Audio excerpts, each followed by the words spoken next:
ونشهد أن لا إله إلا الله وحده لا شريك له وأشهد أن سيدنا وسندنا وحبيبنا ومحبوبنا ومرشدنا ومولانا محمد صلى الله عليه وعلى آله وأصحابه وبارك وسلم تسليما كثيرا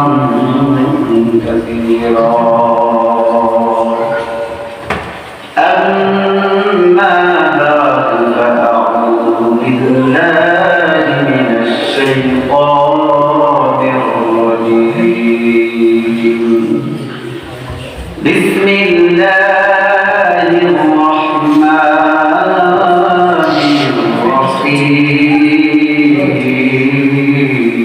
الرحيم إنا أنزلنا في ليلة مباركة إنا كنا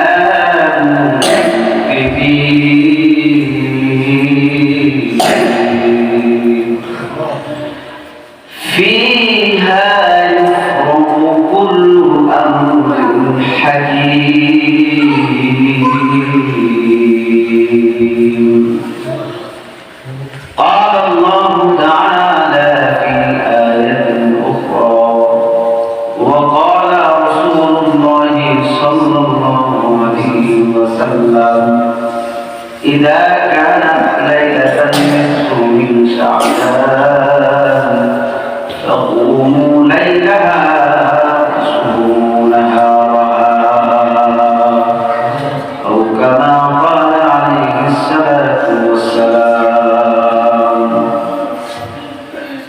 وقال تعالى إن الله وملائكته يصلون على النبي يا الذين آمنوا صلوا عليه وسلموا تسليما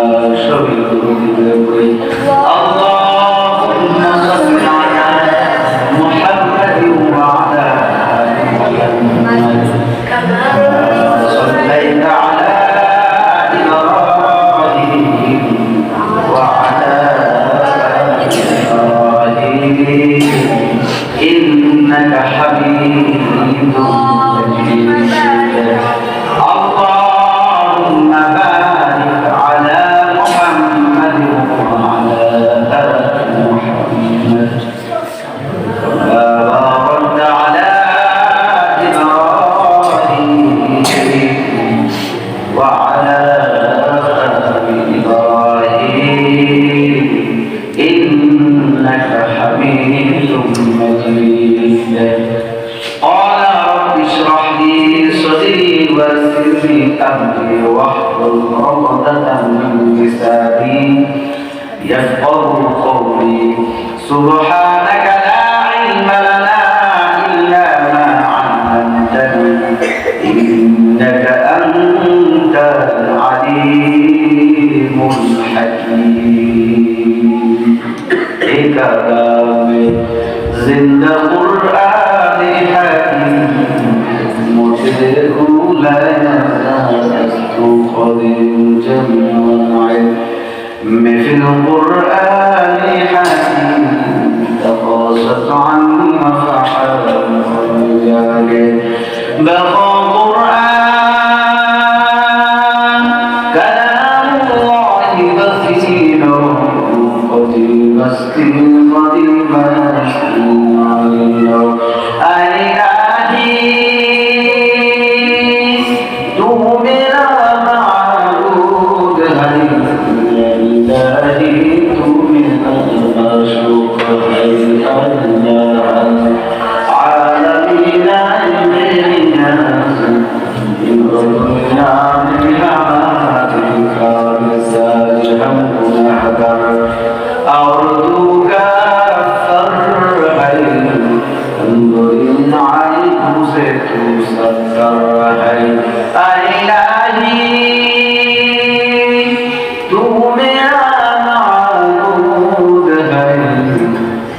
إلهي توب إلى ما تفعل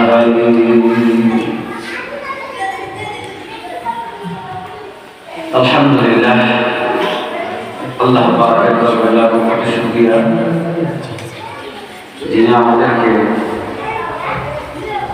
গত সবে বরাত থেকে সবার বরাত পর্যন্ত হায়াত দান করেছেন এবং সুস্থতার জিন্দেগি দান করেছেন।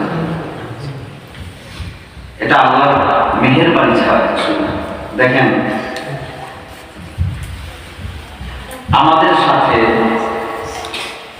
আমাদের একসাথে চলাফেরা করেছে, তারা গত রমজান পর্যন্ত ছিল, তারা এই রমজানে নাই। গত শাবান মাসেও ছিল আমাদের, এই শাবানে নাই। গত শবে বরাতও আমাদের সাথে ছিল, কিন্তু এই শবে বরাতে আমাদের সাথে নাই। আল্লাহ ডাক করে দিয়েছে, সে চলে গেছে। কিন্তু একটা শবে বদর আর একটা শবে বরাত আর একটা রমজান পাওয়া, এটা ভাগ্যের ব্যাপার। এটা আল্লাহর মেহেরবানি, ফজল ও করম ছাড়া কিছু। শবে বদরের ব্যাপারে আল্লাহ নিজেই কোরআনে হাকিমের ভিতরে ডাইরেক্টলি বলেছেন।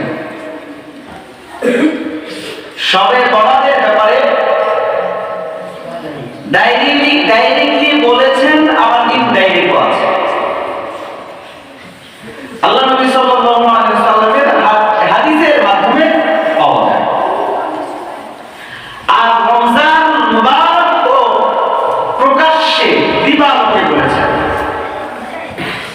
অনেক আয়াতে এই রমজানের কথা বলেছেন, রমজানের কথা বলেছেন। রোজা, সাওম, সিয়াম। তবে বোঝা যায় আল্লাহ আমাদেরকে মেহেরবানি করেছেন, আমাদের উপর ফজল ও করম রহম দ্বারা পরিপূর্ণ করেছেন। এই জন্য আমরা এই শবে বরাত পর্যন্ত হায়াত পেয়েছি, কি ঠিক না? আল্লাহ চাইলে এখন এই মসজিদ থেকে উঠে যাওয়ার শক্তি আমাদের নাই। সব তো আল্লাহর হাতে, মানুষের হাতে কিছু না।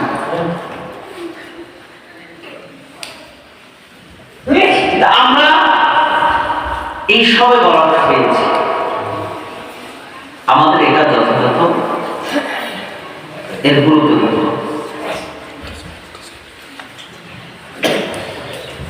তবে একটা ব্যাপার পরিষ্কার করা উচিত, সেটা হইল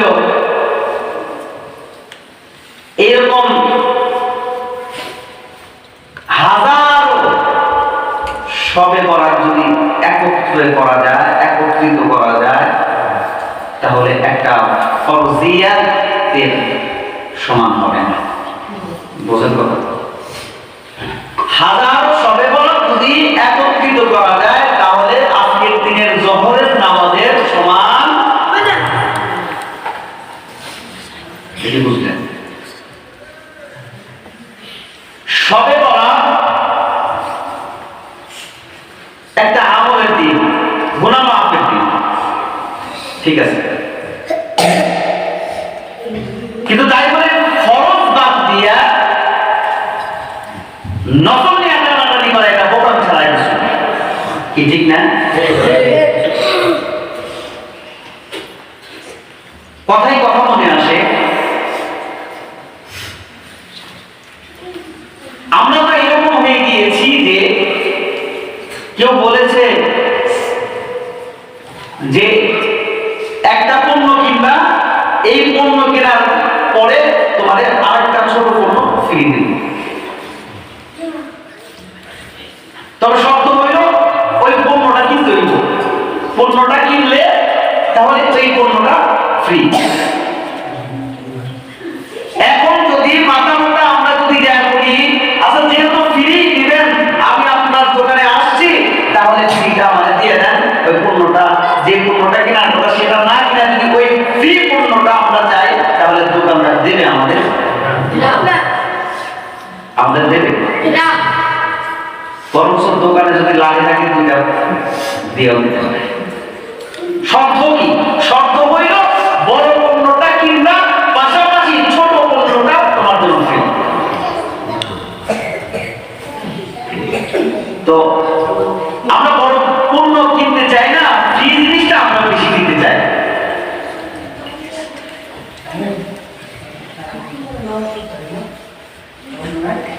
যাই হোক,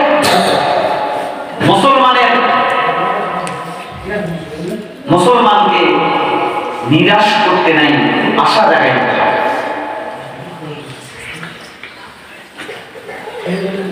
এই জন্য বলতেছি যে আপনারা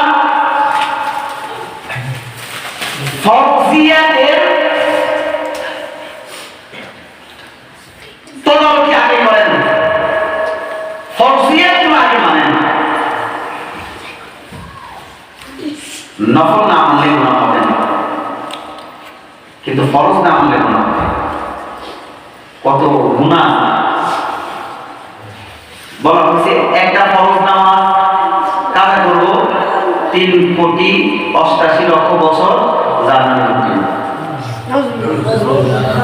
আমাদের এইরকম কার সামর্থ্য আছে যে একদিন আখের ভিতরে এরকম তো আছে আমাদের সমাজে, বাংলাদেশের ভিতরে আছে, পুরা পৃথিবীর ভিতরে আছে, একদিন দুনিয়ার আখের ভিতরে সারাক্ষণ থাকা। অথচ আমরা অহরহ প্রত্যেকটা মুহূর্তে আল্লাহ হুকুম আহকামগুলো জলাঞ্জলি দিচ্ছি। যখন ঠিক না,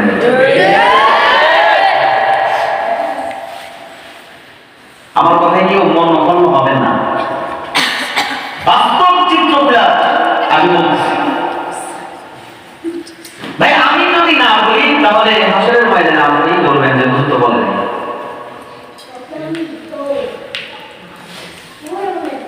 ফরজ যে হুকুম আহকামগুলো আছে এগুলো মানতে হবে, এগুলো মানতে হবে। নফল সেটা তো আপনি মানলেন তো ভালো, ফরজ বাদ দিয়ে না, ফরজ আগে ধরতে হইব, ফরজ ধরে ফরজ আদায় করে তারপরে বাকি টাইম যেটা থাকে সেটা নফল করতে হবে। আল্লাহ আমাদের সকলকে তৌফিক দান করুন। এই রাতের বরকতের কথা আল্লাহ তাআলা আল্লাহ রাসূল সাল্লাল্লাহু আলাইহি ওয়াসাল্লাম বলেন,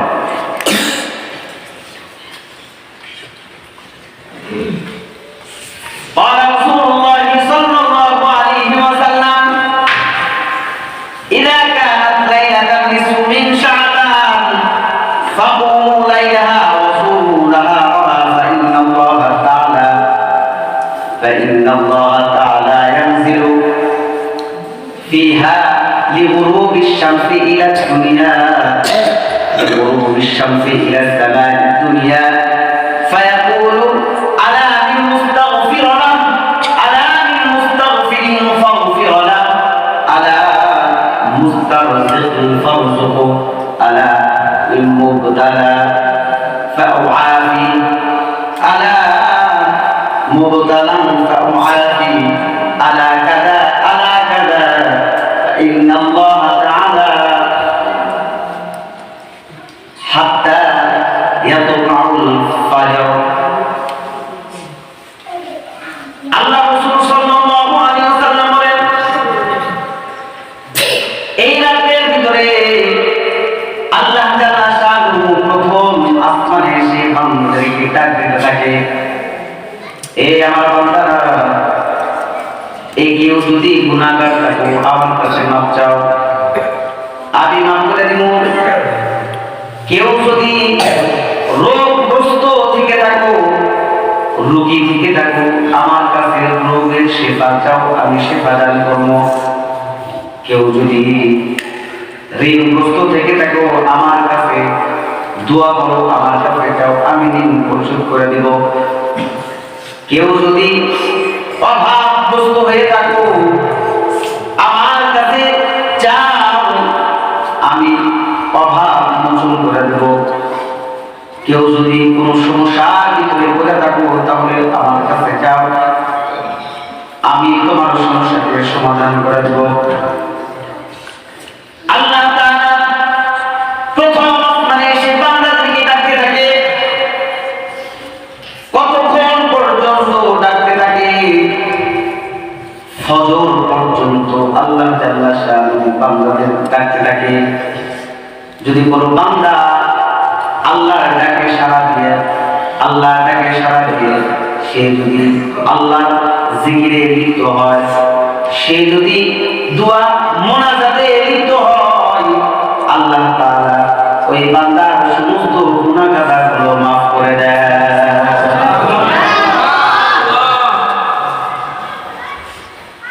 কোন ব্যক্তি যদি তার সমস্যাকে আল্লাহর কাছে বলতে থাকে, আল্লাহ আমি বড় সমস্যার ভিতরে পড়েছি, তুমি সমস্যাকে সমাধান করে দাও। কেউ যদি অসুস্থ হয়ে থাকে, সে আল্লাহর কাছে চাইলে সে তার চাওয়াটা পূরণ করে দেবে কে? কারো সন্তান কথা শোনে না, সে যদি আল্লাহর কাছে যায় তাহলে তার চাওয়া পূরণ করার মালিককে জোরে কর।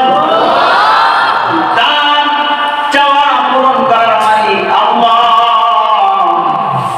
কিন্তু আমরা তো যাই কবিরাজের কাছে, কিন্তু আমরা তো যাই আলেমের কাছে, বড় বড় আলেমের কাছে, আমরা তো যাই পীর বাবার কাছে, আমরা তো যাই মাজারের কাছে, আমরা তো যাই এমন জায়গায় যেই জায়গায় গেলে নিজের ঈমানটা বিকৃত হয়ে যায়।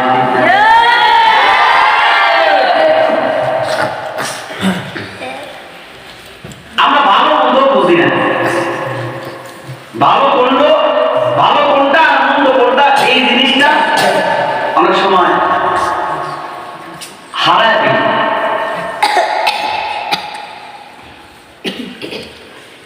আল্লাহ তাআলা এই রাত্রিতে সমস্ত মানবকে মাফ করে দেবেন।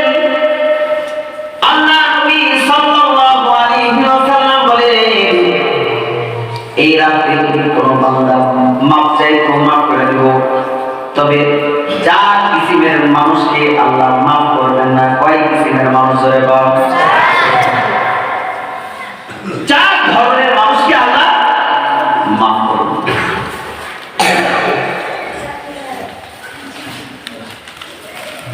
এক নম্বর হইল মুশরিক। কি?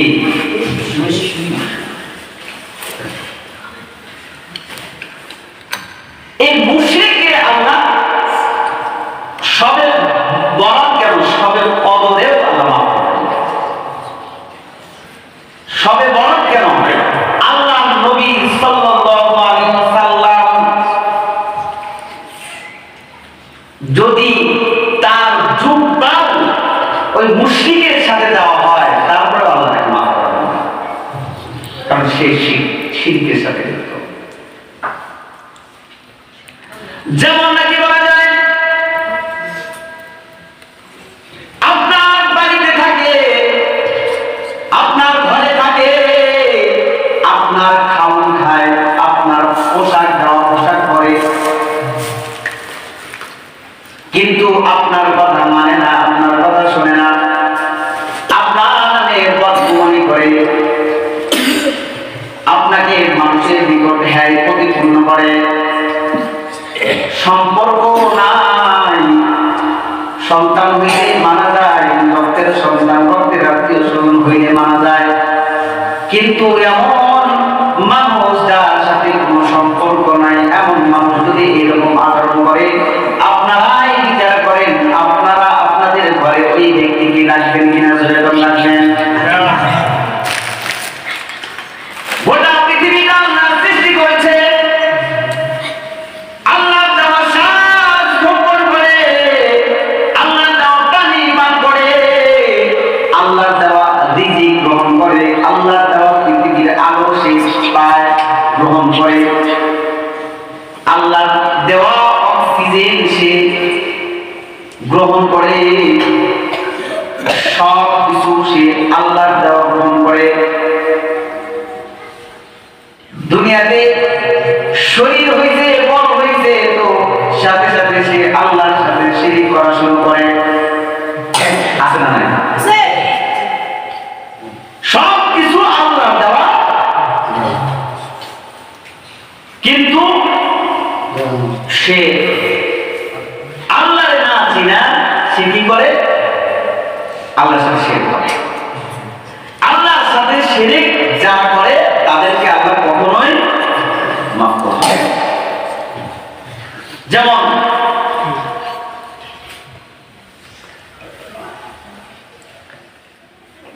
আবু তালিব,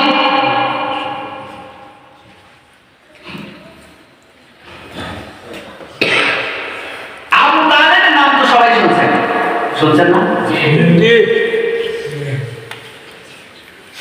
সে আল্লাহ রাসূলের অনেক ঘনিষ্ঠ না? কত ঘনিষ্ঠ! বাপের পরে যার স্তর সে হইল আবু তালেব, বাপের পরে যার স্থান সে হইল কি? আবু তালেব। আবু তালেব আল্লাহ নবী সাল্লাল্লাহু আলাইহি ওয়াসাল্লাম কে এত মহব্বত করতেন, এত ভালোবাসতেন, আবু তালেব যা খাইতেন আল্লাহ নবী সাল্লাল্লাহু আলাইহি ওয়াসাল্লাম কেউ তাই খাওয়াইতেন। সুবহানাল্লাহ। এত মহব্বত। এমনকি যখন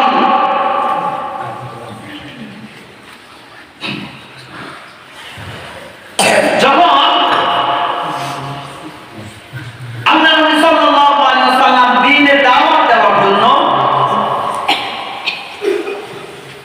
প্রকাশ্যে দ্বীনের দাওয়াত দেওয়া শুরু করলেন, মানুষ বিরোধিতা শুরু করল। এমন বিরোধিতা, এই বিরোধিতা সেই বিরোধিতা না, ভালো কাজে দাওয়াত দেয় তারপরেও মানুষ বিরোধিতা করে। আর আমাদের হইল উল্টা, আমাদের হইল উল্টা। ভালো কাজে মানুষ নাই, আর খারাপ কাজে সব সময়ের জন্য মানুষ যেটা থাকে। বিশ্বাস না হয় আজকে শুধু একটা ঘোষণা দেন যে চকই গ্রামে যাত্রার অনুষ্ঠান দেখবেন, আন্ডা বাচ্চা সহ আমার মনে হয় ঘরে একটা মানুষ থাকলে সব যাত্রা প্যান্ডেল থাকবে। ঠিক না? সবগুলো যাত্রা। কিন্তু যখন ওয়াজ দিবেন দেখবেন, যখন তাবার কাঁদবো তখন আমরা ঢুকাই তাবার দিব, ওই সময় তাবার নেওয়া লেগে পয়সা হয়ে যাবে। আর সারাক্ষণ খালি মাঠে হুজুর ওয়াজ করতে হবে।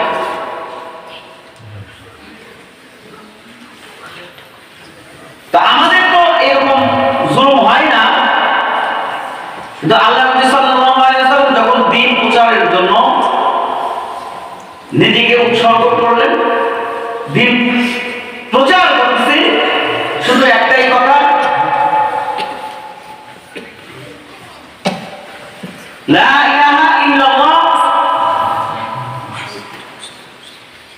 তোমরা এই কালেমার উপরে অটল থাকো, এই কালেমা পড়ো, দাখালাল জান্নাহ, তাহলে জান্নাত যেতে হবে। এই কথাটা মানুষের দ্বারে দ্বারে বারে বারে গিয়ে আল্লাহ নবী সাল্লাল্লাহু আলাইহি ওয়াসাল্লাম বলেছেন। এই কথাটা তাদের বিষের মতো হয়।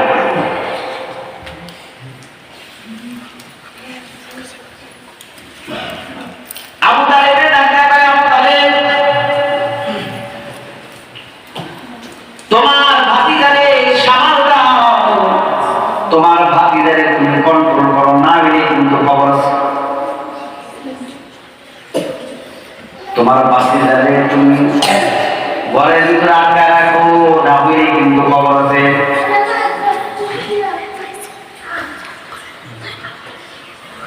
আবু তালেব বলে, আমার ভাতিজাকে আমি তার দিন প্রচারে বাধা দেব না, কিন্তু আমি তার দিন গ্রহণ করব না, কিন্তু আমার ভাতিজা, আমি বেঁচে থাকা অবস্থায় আমার ভাতিজার উপরে ফুলের টোকা পড়ুক, এটা আমি বরদাস্ত করব না।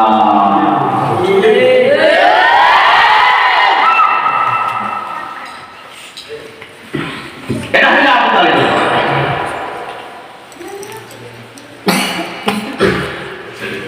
আবু তালেব দিন ইন্তেকাল করেন।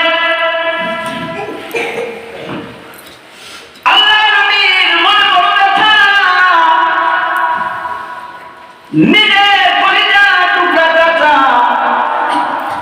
দাদা করে যে মানুষটা আল্লাহর নবীকে সমস্ত ঝড় ঝামেলা থেকে লুকায় রাখছিল, সমস্ত জুলুম থেকে যে পাহারা দিয়ে রাখছে, যে আগলায় রাখছে, ওই চাচাটা আজকে দুনিয়ার থেকে চিরবিদায় হয়েছে। আল্লাহ নবী হৃদয়ের চোখে পানি আর মন ভরা কষ্ট নিয়ে আল্লাহ নবী আবু তালেবের কাছে যায়। আবু তালেবের কাছে গিয়ে বলে, ও কাকা, ও কাকা, আপনাকে আমি একটা কথা বলি, আপনি দুনিয়া থেকে চিরবিদায় হইবেন, আমি ততটা কষ্ট পাবো না যতটা কষ্ট আপনি ঈমান ছাড়া হয়ে গেলে পাবো।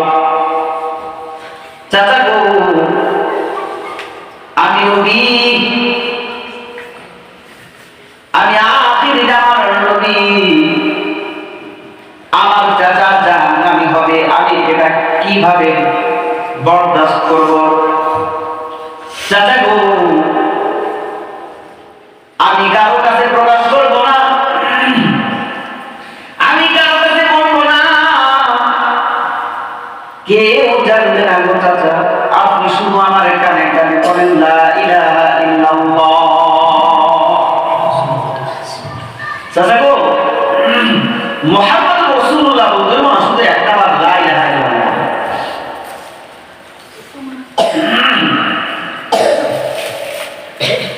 ও চাচা, আমি কবর না, আমি কখনোই আপনার কথা প্রকাশ করব না, কখনোই আপনাকে আমি বিপদের ভিতরে ফেলবো না গো কাকা।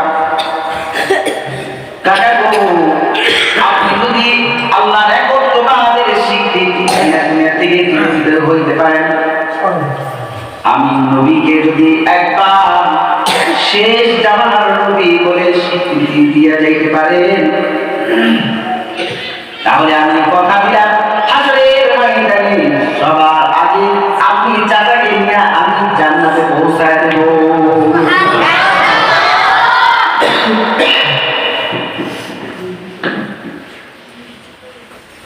এই আবু তালেব দিনের জন্য কম কষ্ট করেন, তারপরেও ঈমান না থাকার কারণে কিন্তু মাপ পাইল না, মাপ পাবেন না। আল্লাহ নবী সাল্লাল্লাহু আলাইহি ওয়াসাল্লাম চাচাকে বারে বারে তালকিন করে, চাচাকে বলে, চাচা আপনি কি একত্ববাদের স্বীকৃতি কি আপনি দিতে পারবেন না গো কাকা? যদি আপনি একবার আল্লাহর একত্ববাদের স্বীকৃতি দিতে পারেন, যদি আমি মুহাম্মদুর রাসূলুল্লাহ সাল্লাল্লাহু আলাইহি ওয়াসাল্লামের নবুয়তের স্বীকৃতি দিয়ে কবরে চলে যান, ও চাচা, আমি কাউকেই বলবো না, কাউকে বলবো না,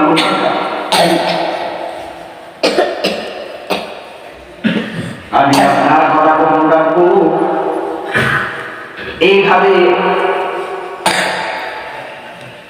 আল্লাহ নবী সাল্লাল্লাহু আলাইহি ওয়াসাল্লাম সাল্লাম আবু তালেবের কাছে গিয়া বলে, অনুরোধ করে, কিন্তু আবু তালেব বলেন না, আমি আমার বাপ দাদার ধর্ম ছাড়া অন্য ধর্ম আমি গ্রহণ করব না। মিল্লাতে আব্দুল মুত্তালিবের উপরে আমি চলে যাব, আমি মুহাম্মাদের ধর্ম গ্রহণ করতে পারবো না। আল্লাহ নবী দোয়া করা শুরু করলেন, আল্লাহর কাছে, আল্লাহ ও মালিক, তুমি আমার কাকারে মাফ করে দাও, আমার চাচারে মাফ করে দাও। আল্লাহ নবী দোয়া অব্যাহত রাখলেন। আল্লাহ আয়াত নাযিল করে জানালেন, বন্ধুগণ, দোয়া করে লাভ নাই, তাদের ব্যাপারে কোনো ক্ষমা নাই। তাহলে এই রাত্রে সবাইকে মাফ করে দেওয়া হবে, কিন্তু মুশরিকদেরকে মাফ করা হবে না। এক নাম্বার। দুই নাম্বার হইল যারা হাসাদকারী, হিংসাকারী, তাদেরকে মাফ করা হবে। হিংসা বলছেন তো, আমাদের সমাজে তো আর হিংসা নেই, আছে?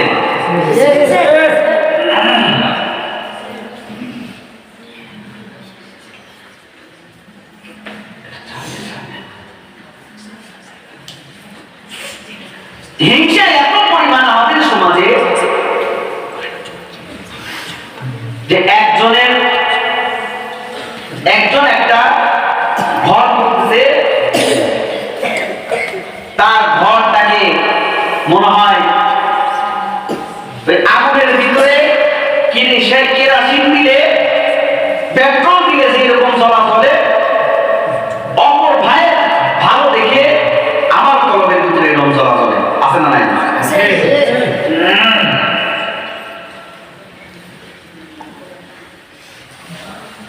এটা হইল হিংসা। হিংসা মানুষের আমলকে এমন ভাবে ধ্বংস করে দেয় যে বলা হয়েছে যে কাঠকে যেমন করে আগুন ধ্বংস করে দেয়, ঠিক মানুষের আমলকে হিংসা এরকম ভাবে কি করে দেয়, নস্যাৎ করে দেয়, জ্বলে পুড়ে ছারখার করে দেয়। কিন্তু আমাদের কলিজা যত বড়, তার চাইতে বড় হলো হিংসা। হিংসা হইল আমাদের কলম ভরা। আমরা জানি, সবাই জানি, কার উপরে হিংসা হয় এটা তো আর বলে দিতে হয় না। তো এই হিংসা, হাসাদকারী, হিংসাকারীকে আল্লাহ মাফ করবেন।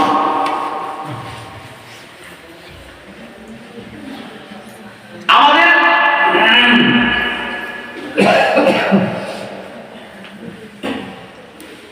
উপমা হইল এইরকম, যেমন সাইয়্যিদনা খিজির আলাইহিস সালামের কাছে একজন গিয়া বলেন, হুজুর, আমি তো আপনার কাছে আসছিলাম একটা বিষয় নিয়ে। কি নিয়ে আসছেন? আমার পাশের যে বাড়ি, সে সবসময় আমার থেকে ভালো চলে, যখন ভালো চলে এটা আমার দেখে সহ্য হয় না, আমার খুব খারাপ লাগে। আপনি একটু দোয়া করেন, আল্লাহ ওরে যা দেয় তার ডাবলটা যেন আমাদের দেয়, ওরে যা দেয় তার ডাবলটা যেন আমাদের দেয়।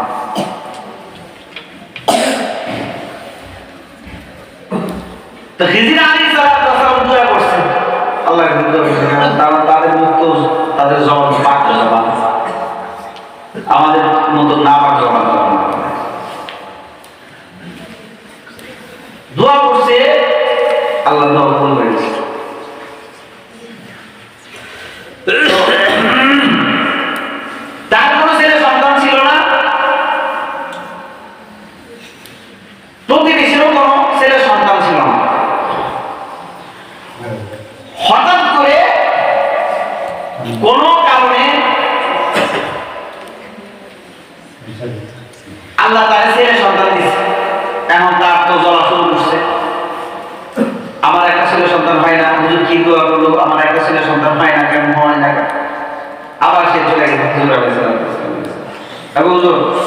কি দোয়া করলেন? আমার প্রতিবেশী তো মানে শক্তিমান নয়, শক্তিশালী হয়ে গেল না, তার ছেলে সন্তান হয়েছে, আমার তো এমন ধরল না।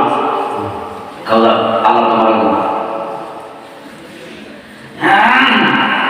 বাড়িতে গেছে, কিছুদিন পরে তারও একটা ছেলে সন্তান হয়েছে। তার একটা না, তার দুইটা হয়েছে। ওই যে ডবল চাইছে না, তার দুইটা হয়েছে। কিছুদিন পরে প্রতিবেশী 1 বিঘা জমি কেনে। কি ব্যাপার, যে 1 বিঘা জমি কেনে, আমার তো ডাবল হওয়ার কথা, কেউ হইল না তো। যাও বাড়িতে। সে বাড়িতে গেছে, কিছুদিন পরে সে আপনি 2 বিঘা জমির মালিক হয়েছে, মানে আল্লাহ করে দিচ্ছে। কিছুদিন পরে তার বাড়িতে একটা বিল্ডিং উঠে গেছে, মানে সে বিল্ডিং উঠাইছে, প্রতিবেশী বিল্ডিং উঠাইছে। এখন সে আমার চলে গেছে, আল্লাহ কই সন্তানও পাইলাম, জমিও পাইলাম, কিন্তু বিল্ডিং তো পাইলাম না। কি দোয়া করলেন? বিল্ডিং তো পাইলাম না। যাও পাইলাম, সে চলে গেছে। কয়েকদিন পরে দেয় যে তার বাড়িতে আপনাকে 2টা বিল্ডিং পেয়েছে। এইভাবে প্রতিবেশী যা করে সে তার ডাবল পায়। ঘটনাক্রমে একদিন প্রতিবেশীর একটা চোখ নষ্ট হয়ে গেছে। একটা চোখ নষ্ট হচ্ছে, এমন চোখ যখন নষ্ট হয়েছে তার ভয়ে গেছে, আমার পালা হয়ে গেছে। তো সত্যি সত্যি, কারণ সে 1 পাবো আর সে পাবো 2। তার 1 চোখ, প্রতিবেশীর 1 চোখ নষ্ট হওয়ার কিছুদিন পরে এই বেটার 2টা চোখ দেওয়া, 2টা চোখ যখন নষ্ট হয়েছে, হ্যাঁ দৌড়াদৌড়ি শুরু করছে খিজির কাছে। আবার আল্লাহ কি দোয়া করলেন? আমার তো জয় না 12টা, আমার চোখের এখন 12টা। খিজির আলাইহিস সালাম বলেন, যেটা হইল তোমার লোভের ফল। এটা কিসের ফল? প্রতিবেশী সে ভালো চলে, এই জন্য আমার পরিচয় চলে যায়। অথচ আল্লাহ নবীর আদর্শ ছিল, তাকে যদি কেউ কষ্ট দিত তার জন্য সে আল্লাহ নবী দোয়া করতেন। কি করতেন? দোয়া। সাহাবা আজমাইনের অবস্থা এটাই ছিল। সাহাবা আজমাইনের কষ্ট দিত তো মাফ করে দিত, পাশাপাশি দোয়া করে। তাবিঈনদের অবস্থা এরকমই ছিল, কষ্ট দিত, সে মাফ করেও দিত, আবার দোয়া করে দিত। আইমায়ে মুজতাহিদিনদের ব্যাপারে একই ছিল। যেমন ইমাম আবু হানিফা রাহিমাহুল্লাহ, একজন তার বদগুমানি করছে, মানে তার নামে সমালোচনা করছে। দেখ শুনছ, আবু হানিফা নাকি সে সব কিছু দেখে, মানুষের গুনাহ বলে দেয়। এত মিথ্যা কথা কয় আবু হানিফা। আবু হানিফা নাকি এত জ্ঞান, এই সেই, মানে বদগুমানি করতে করতে তার পক্ষে মানুষও জোগাড় হয়েছে। কথাটা আবু হানিফার কাছে চলে গেছে।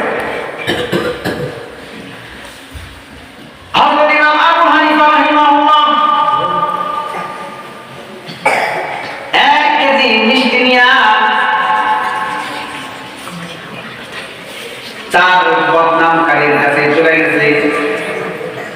বদনামকারীর কাছে গিয়ে বলে, ভাই তোমার মতো আপন কেউ নাই,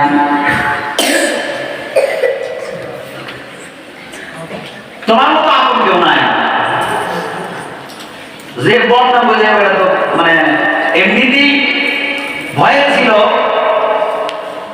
কিন্তু বৃষ্টি নিয়ে যখন আসছে তখন তো মনে করেন হ্যাঁ অবস্থা খারাপ, না জানি আজকে আমার অবস্থা কি হয়। বদনাম তো পিছনে পড়ছে, বদনাম তো পিছনে পড়ছে, সামনে তো করে নাই। তার যে অবস্থা, এই অবস্থাটা তো সে জানে না, কিন্তু বদনাম তো ঠিকই করছে। যখন বাড়িতে আসছে, বাড়িতে আসার পরে তার অবস্থা জানতে পারছে।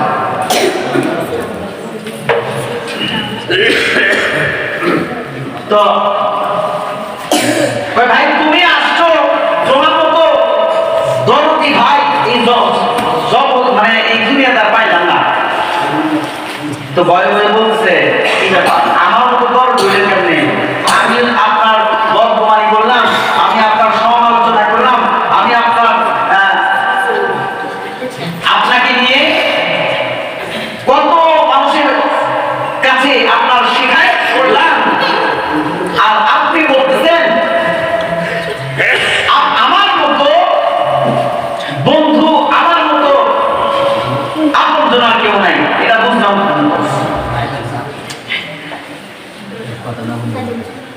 হযরত ইমাম আবু হানিফা রাহিমাহুল্লাহ বলেন, ভাই শুনছি তুমি তাহাজ্জুদ গুজার, শুনেছি তুমি সারাদিন রোজা করো, শুনেছি তুমি ভালো কাজগুলো করো, শুনেছি তুমি নাকি প্রত্যেক বছর হজে যাও, শুনেছি তুমি নাকি মানুষকে ভালো ভালো খাওয়াও, শুনেছি তুমি নাকি ভালো ভালো কাজ করো। এই জন্য তোমার সাথে হইতে আসলাম। ওগো বন্ধু, আমি এই জন্য তোমার কাছে আসলাম। আমি আবু হানিফা যদি কোনো গুনাহ করে থাকি, আমার জীবনের যত গুনাহ হইছে সমস্ত গুনাহগুলো তোমার আমলনামায় তুমি নিয়েছো। এই জন্য আমি তোমার বাড়িতে মিষ্টি নিয়ে আসলাম।